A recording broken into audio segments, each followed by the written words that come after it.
Halo cuy, gimana? Udah siap? Kalau yang nggak siap, ya bawa siap aja lah cuy. Karena kali ini, saya akan menceritakan alur cerita dari film yang berjudul The Day of Swiftwing yang rilis pada tahun 2017. Itu judulnya saya udah sebutin dan tulis cuy.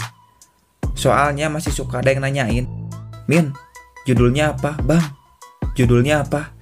Kampret emang. Oke, jangan lupa siapkan tisu, tutup pintu dengan rapat, ambil posisi yang enak, longgarkan celana kalian, kita langsung ke ceritanya. Let's go. Film dibuka dengan seorang wanita yang sedang melakukan sesi pemotretan. Wanita ini bernama Miran. Tidak lama datang seorang pria bernama Minho. Dan seorang fotografer ini bernama Jeong. Sebagai catatan, di sini si Miran hanya bertugas sebagai model si Jeong saja. Dan si Miran tidak melakukan adegan ritual penggoyangan kasur. Jadi kita akan fokus pada si Minho dan juga si Jeong. Karena kalau si Miran ikutan ritual, aduh, ini film akan semakin dahsyat pokoknya cuy. Setelah selesai, Minho dan Jeong lalu mengobrol. Karena si Minho ini seorang pengangguran, dia ingin bekerja di tempat si Jeong agar istri si Minho tidak lagi kuku lutut setiap hari. Tapi Jeong tidak membutuhkan seorang karyawan, karena dia masih bisa mengerjakannya seorang diri. Yang Jeong butuhkan adalah seorang wanita cantik sebagai modelnya. Tidak lama datang seorang wanita. Wanita ini bernama Joyong. Dia adalah seorang pelukis sekaligus istrinya si Jeong. Di sini, Jeong bilang pada istrinya bahwa Minho sedang membutuhkan pekerjaan. Dan secara kebetulan, si Joyong ini sedang membutuhkan model untuk dia lukis.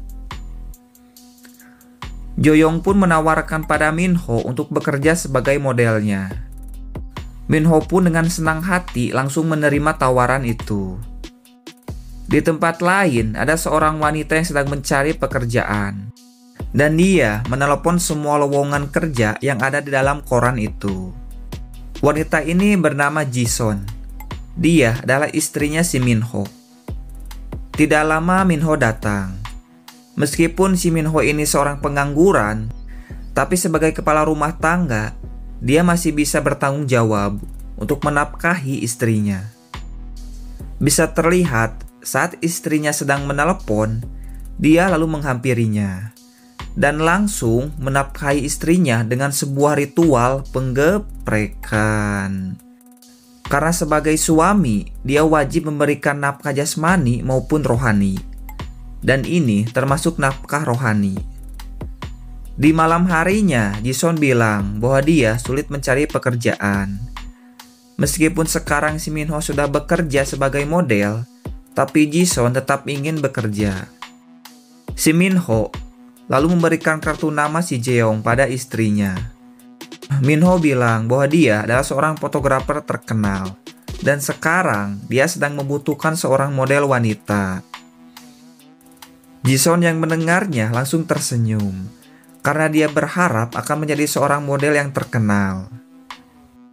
Besok paginya, Joyong sedang melukis si Minho tanpa busana. Saat istirahat, mereka mengobrol dengan santuy. Tapi tiba-tiba saja, si Joyong langsung nyosor nyipok si Minho. Di tempat lain, Miran sedang melakukan sesi pemotretan. Dan terlihat juga ada Jison yang sedang menunggu. Setelah selesai, Jeong lalu menyuruh Jison untuk mengganti pakaian.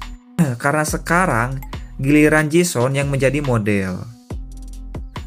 Jison pun memakai baju yang sangat seksoi sekali, yang membuat si Jeong terpesona. Jeong lalu menyuruh Jison untuk duduk. Karena baru pertama kali, dia terlihat sangat kaku dan karago. Tapi Jeong terus memberi arahan untuk bergaya agar Jisun tidak terlihat kaku. Tidak lama datang Joyong. Dia terlihat kagum dengan kecantikan yang dimiliki oleh Jisun. Dan dia ingin melihat Jisun saat sedang dipoto. Tapi pada saat si Jeong sedang memoto, dia tidak sengaja melihat bongkahan surabi milik si Jisun yang masih terbungkus. Hal itu pun membuat otak si Jeong langsung koslet. Besok harinya, Jisun kembali datang. Tapi di sini Jisun bilang bahwa dia tidak ingin meneruskan dan ingin berhenti menjadi model.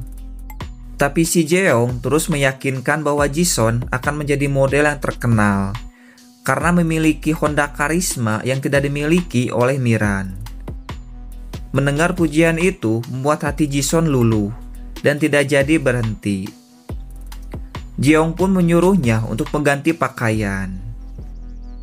Di tempat lain, Joyong yang sedang melukis Minho tidak kuasa lagi menahan surabinya. Dan pada akhirnya, mereka langsung melakukan ritual penggeprekan. Malam harinya, Jisun bilang pada Minho bahwa dia tidak jadi untuk berhenti. Dan dia ingin menjadi model yang terkenal.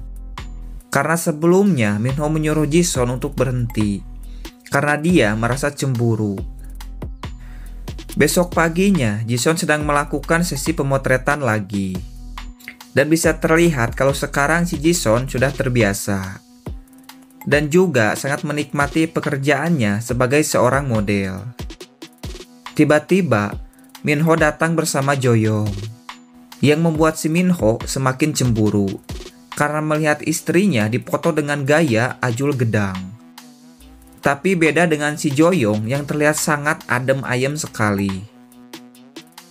Besok harinya, saat akan mulai pemotretan, si Jeong yang sudah tidak kuasa lagi langsung menarik tangan Jisun ke kamar. Dan pada akhirnya mereka langsung melakukan ritual penggeprekan. Singkat cerita, Minho tidak sengaja bertemu dengan Jeong dan juga istrinya yang turun dari tangga. Hal itu pun membuat Minho cemburu dan dia langsung pergi keluar. Si Jeong lalu menyusulnya. Di sini Minho langsung marah karena dia tahu kalau si Jeong sudah melakukan penggeprekan dengan istrinya. Tapi kampretnya si Jeong justru terlihat lebih marah karena ternyata dia sudah tahu kalau istrinya sering melakukan penggeprekan dengan si Minho. Dan lebih edannya lagi, si Jeong menawarkan untuk duet bareng, tapi saling tukar-menukar pasangan. Karena kalau si Minho tidak mau, dia dan juga istrinya akan dipecat, sekaligus harus membayar sejumlah uang. Malam harinya, Minho dengan ragu bilang bahwa Jeong ingin saling bertukar pasangan. Kalau tidak mau, kita akan kehilangan pekerjaan, sekaligus harus membayar sejumlah uang. Si Jinho terlihat tidak setuju, tapi padahal dia sangat menikmati saat surabi miliknya dimakan oleh si Jeong. Singkat cerita, besok malamnya mereka sedang mengobrol. Dan pada akhirnya mereka pun langsung melakukan ritual tukar-menukar penggeprekan. Mantap. Besok harinya terlihat Jeong yang sedang memotret mereka bertiga. Film pun ditutup dengan mereka yang langsung melakukan ritual penggeprekan. Dan film pun tamat. Ending yang sangat membancetkan. Aduh, udahlah cuy, nggak ada penjelasan lagi untuk film ini. Karena mereka juga sama-sama menikmati sesi pemotretan setiap hari. Jadi ya, saling menguntungkan lah. Oke, hikmah dari film ini cuma satu kata. Gambate. Oke, kalau kalian suka dengan videonya, jangan lupa di subrek. Terima kasih. Ciao.